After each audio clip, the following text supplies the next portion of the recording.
मेरी मालकिन घोड़े के पास खड़ी होकर उसकी कमर में हाथ फेरते हुए उसे शांत करने की कोशिश कर रही थी। घोड़े के खामोश होने के बाद उसकी ज़ुबान अपने पेट पर लगवाई और पेट चटवाने के बाद उसके पेट में हाथ फेरते हुए उसकी टांगों के बीच बैठकर मालकिन ऐसी हरकत कर रही थी जिससे कि मेरी रूह काँप गई, क्योंकि मालकिन तो मेरे मालिक एक बहुत नेक दिल इंसान थे। वह अक्सर घर के बाहर रहते थे। उन्होंने मुझे अपनी माँ यानी कि बड़ी मालकिन की सेवा करने के लिए रखा था। मैं खूब दिल लगाकर बड़ी मालकिन की सेवा करता था, जिससे कि मालिक मुझसे बहुत खुश रहते थे। घर में सिर्फ मैं और बड़ी मालकिन रहते थे। ज़्यादा काम नहीं रहता था और पैसे अच्छे मिलते थे। मैं अपने मालिक का वफ़ादार नौकर था। बड़ी मालकिन भी कभी मुझे एहसास नहीं होने देती थी कि मैं इस घर में एक मामूली सा नौकर हूँ। जब भी मेरे मालिक विदेश से आते थे तो सबसे पहले मेरे हाथ की चाय ज़रूर पीते थे और कहते थे कि कहीं भी महंगी महंगी होटलों में चाय पीता हूँ तो ये मज़ा नहीं आता जो तुम्हारे हाथ की चाय पीने में मज़ा आता है। तुम्हारी चाय पीने से सारी थकान दूर हो जाती है। फिर मालिक मुझसे घर के बारे में पूछते कि सब ठीक चल रहा है ना, कोई समस्या तो नहीं है। वह पूरा घर मेरे ही भरोसे छोड़कर जाते थे। कहते थे कि मैं तुम्हारे भरोसे घर से दूर जाता हूँ। अपनी ज़िम्मेदारियों को अच्छे से निभाना और अगर कोई समस्या हो तो बताने में हिचकिचाना नहीं। मेरा क्वार्टर मालिक के घर के सामने ही था। मैं सुबह सुबह ही आ जाता था और देर रात सारा काम ख़त्म करके जाता था। एक बार काफ़ी दिन बीत रहे थे, अब तक मालिक घर में नहीं आए थे। इसलिए मुझे और बड़ी मालकिन को चिंता होने लगी थी। हम लोग उनके बारे में जानने की कोशिश कर रहे थे, लेकिन उनका फ़ोन नहीं लगता था।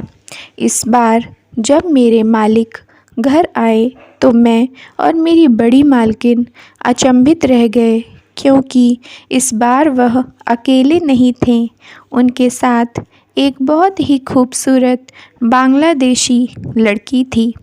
मालिक ने बताया कि यह लड़की उनकी पत्नी है। बड़ी मालकिन के गुस्से का ठिकाना नहीं था। वह मालिक से नाराज़ हो गई। बोली, तुम्हारी हिम्मत कैसे हुई, बिना हमारी उपस्थिति के ही शादी कर लिया। तुम मेरे इकलौते बेटे हो। तुम्हारी शादी के कितने सपने सजाए थे। तुमने अपनी मर्ज़ी से शादी करके मेरे सारे सपने तोड़ दिए हैं। शादी करना भी था तो बताकर अपने देश की लड़की से करना चाहिए, ना कि बांग्लादेशी लड़की से। क्या तुम्हें नहीं पता है कि बांग्लादेशी औरतें कैसी होती हैं? मेरी बड़ी मालकिन बहुत ज़्यादा नाराज़ थी। ना वह नई मालकिन से बोलती थी और ना ही मालिक से बोलती थी। काफ़ी दिन गुजरने के बाद वह बेटे बहू के सामने हार मान ली। अपनी नई बहू को स्वीकार कर लिया। जब से नई मालकिन आई थी तब से काम बढ़ गया था। बड़ी मालकिन सही कहती थी, बांग्लादेशी औरतों के टोटके बहुत होते हैं। वह कभी फिटकरी का ढेर मंगवाती तो कभी जैतून का तेल। पता नहीं इन सब चीज़ों का वह क्या करती थी। नई मालकिन को हिंदी नहीं आती थी। मुझे और बड़ी मालकिन को बांग्लादेशी नहीं आती थी। इसलिए छोटी मालकिन से हम लोग बात नहीं करते थे। अगर वह कभी कुछ कहती तो बड़ी मुश्किल से हम लोग उनकी बात समझ पाते थे। जब हम नहीं समझ पाते थे तो मालिक को हमें समझाते थे। क्योंकि वे बांग्लादेश आते जाते रहते थे, इसलिए उन्हें बांग्लादेशी आती थी। नई मालकिन के लिए नए माहौल में ढलना मुश्किल था। मालिक अक्सर काम के सिलसिले में बाहर रहते थे। एक बार जब मालिक घर पर आए तो नई मालकिन ने मालिक से एक घोड़ा लाने के लिए कहा। मालिक को घोड़े पसंद नहीं थे, इसलिए उन्होंने कहा कि वह घोड़ा खरीद कर नहीं लाएंगे। अगर तुम कहो तो मेरे एक दोस्त के पास घोड़ा है, मैं उसका घोड़ा कुछ दिनों के लिए लाकर तुम्हें दे दूँगा। लेकिन मालकिन ने ज़िद किया तो मालिक उन्हें एक बहुत सुंदर महंगा घोड़ा खरीद कर दे दिया। मैं भी हैरान था कि बांग्लादेशी औरतों का क्या क्या शौक़ होता है। उसके बाद मालिक काम के सिलसिले में बाहर किसी दूसरे शहर चले गए। नई मालकिन धीरे धीरे हिंदी भाषा सीख रही थी। कुछ दिनों बाद तो मुझे यकीन ही नहीं हो रहा था कि वह बांग्लादेशी हैं, क्योंकि वह बहुत अच्छी हिंदुस्तानियों की तरह हिंदी बोलने लगी थीं। मेरी नई मालकिन घोड़े का बहुत ख्याल रखती थी, उसकी साफ़ सफाई करती थी, प्यार से खाना खिलाती थी। यह सब देखकर मैं हैरत में रहता था कि मालकिन एक घोड़े से कितनी मोहब्बत करती है, क्योंकि हमारे यहाँ तो घरों में गाय भैंस बकरी पाली जाती थी। मालकिन को अजीब किस्म का शौक़ था, जिसे मालिक ने पूरा कर दिया था। वह अपना ज़्यादा समय अस्तबल में ही बिताती थी। अस्तबल मेरे क्वार्टर के सामने था, लेकिन नई मालकिन ने कहा था कि तुम घोड़े के पास नहीं जाओगे, इसलिए मैं कभी नहीं जाता था। एक रात घोड़े के हिनहिनाने की बहुत तेज़ आवाज़ आ रही थी। मुझे नई मालकिन ने वहाँ जाने से मना किया था, इसलिए मैंने ज़्यादा ध्यान नहीं दिया। सोचा जानवर है, शांत हो जाएगा। जब घोड़ा काफ़ी देर हिनहिनाता रहा तो मैं अपने क्वार्टर की खिड़की के पास पहुँचा। वहाँ से घोड़ा दिखाई देता था। वहाँ का मंज़र देखकर तो मेरे हाथ पैर काँपने लगे। मुझे अपनी नज़रों पर भरोसा नहीं हो रहा था। मैंने ये क्या देख लिया था?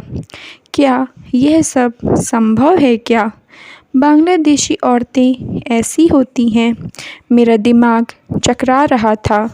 मैंने देखा घोड़ा बहुत तेज़ हिनहिना रहा था। नई मालकिन उसके पास गई, उसकी कमर में हाथ फेरते हुए उसे शांत करने की कोशिश कर रही थी। जब वह खामोश हो गया तो उन्होंने बड़े प्यार से घोड़े को देखा, उसके मुंह पर चुंबन किया, फिर अपनी साड़ी अपने पेट से हटाकर उसकी जीभ से अपना पेट चटवाया।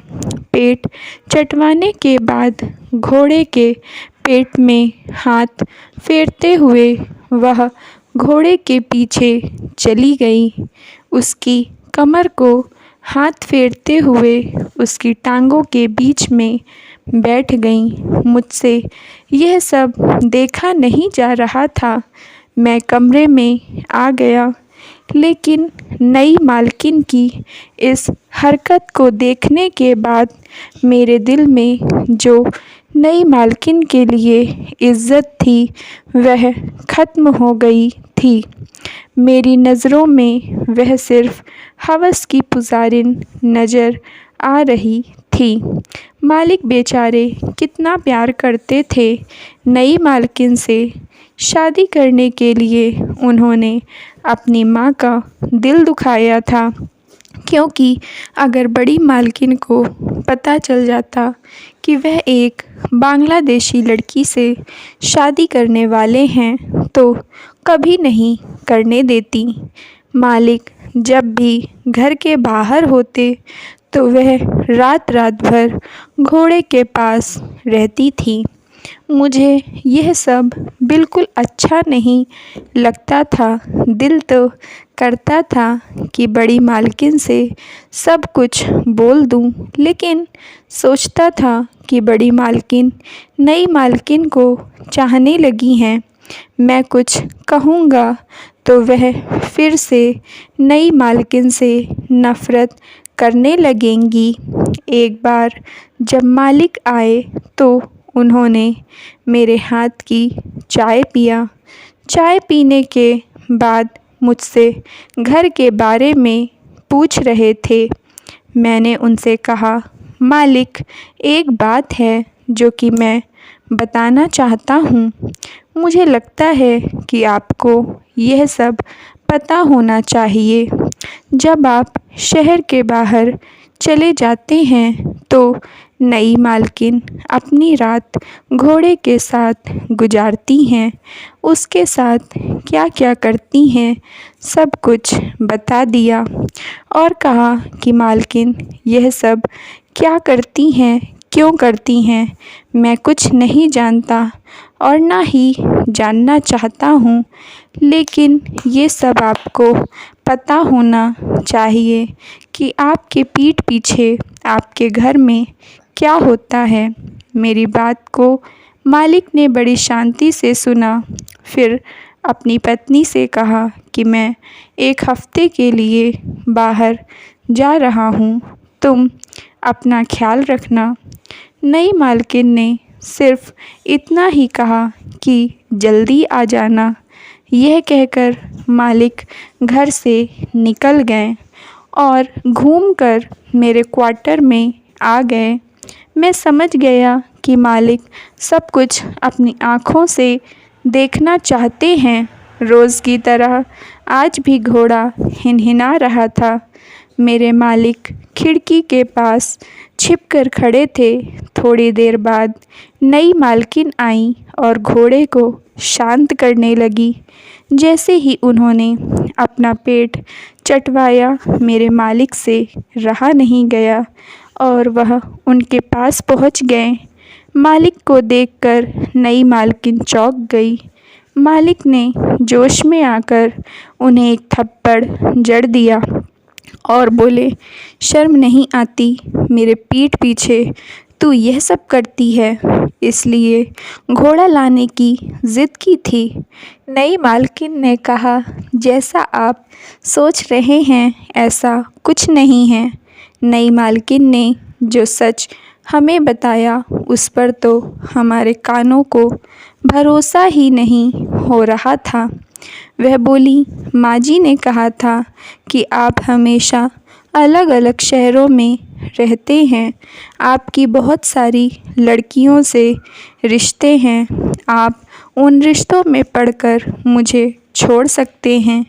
आप तो जानते हैं मैं अपना घर, अपने माँ बाप सब छोड़कर अपनी मर्ज़ी से आपसे शादी करके यहाँ आई हूँ। अगर आपने मुझे छोड़ दिया तो मैं कहीं की नहीं रहूँगी। 1 साल हो गया है हमारी शादी को, लेकिन अभी तक बच्चा नहीं हुआ।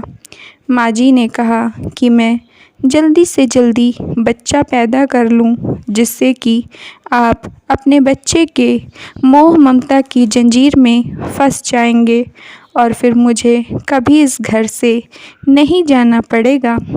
माँ जी ने कहा कि जल्दी बच्चे पैदा करने के लिए हमारे यहाँ एक परंपरा है। यदि तुम किसी घोड़े को प्यार से रखोगी, उसकी सेवा करोगी, वह घोड़ा भी तुमसे प्यार करेगा, तो तुम उस घोड़े के दुम के बाल काटकर अपने तकिया के नीचे रख लेना, जिससे कि जल्दी गर्भवती हो जाओगी। इसीलिए मैंने ये सब किया। नई मालकिन की बातें सुनकर मेरा सिर शर्म से झुक गया, क्योंकि मैं पता नहीं नई मालकिन के बारे में कितना गंदा सोच रहा था।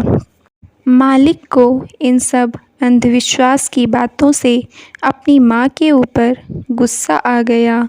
वह तुरंत रात को ही अपनी माँ के पास गए। मालिक को गुस्से में देखकर बड़ी मालकिन घबरा गई। मालिक ने कहा कि तुमने मेरी पत्नी से झूठ क्यों कहा है कि घोड़े के दुम के बाल तकिया के नीचे रखने से वह जल्दी गर्भवती हो जाएगी और मेरा दूसरे शहरों में लड़कियों से चक्कर चलता है। वह बोली, बेटा मुझे माफ़ कर दो, मैं इस औरत को घर से निकालना चाहती थी, इसलिए यह सब खेल खेला है। मैं जानती थी कि यह नौकर तुम्हारा वफ़ादार है। तुम्हारी बीवी कुछ भी करेगी तो वह तुम्हें ज़रूर बताएगा, लेकिन अब मुझे एहसास हो गया है कि अगर उसे घर से निकाल दोगे तो वह बेचारी कहाँ जाएगी। अनजान देश में अपना घर छोड़कर तेरे लिए यहाँ आई है। नई मालकिन के प्यार से अपनी सास का दिल जीत लिया था। वह उन्हें प्यार करने लगी थी। मेरे मालिक का बाहर किसी भी लड़की के साथ चक्कर नहीं था। कुछ दिनों बाद मालिक का बाहर आना जाना बंद हो गया। नई मालकिन को एक बेटा हुआ। सब खुश थे। हमें इंसान की अच्छाई से प्यार करना चाहिए, ना कि उसके जाति धर्म से। Thank you friends. अगर आप लोग को स्टोरी पसंद आई हो तो प्लीज़ लाइक कर दीजिए और चैनल को सब्सक्राइब कर लीजिए।